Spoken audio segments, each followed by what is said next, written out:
शदीद गर्मी के बाद बदतरीन बारिशें, शहर पूरा डूब गया। बारिशों ने कई दिहाइयों पुराना रिकॉर्ड तोड़ दिया। लोगों की जिंदगियां मफलूज बन गईं।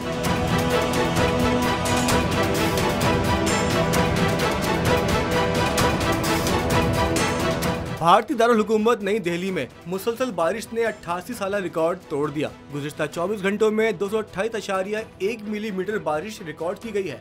बारिश के बाइस निज़ाम जिंदगी दरहम बरहम हो गई। सड़कें नदी नालों का मंजर पेश करने लगी, जबकि कई परवाजें मनसूख हो गईं। माहिरीन का कहना है कि 1936 में जून के महीने में 235 मिलीमीटर बारिश हुई थी और अब जून के एक दिन में 228 मिलीमीटर बारिश रिकॉर्ड की गई है।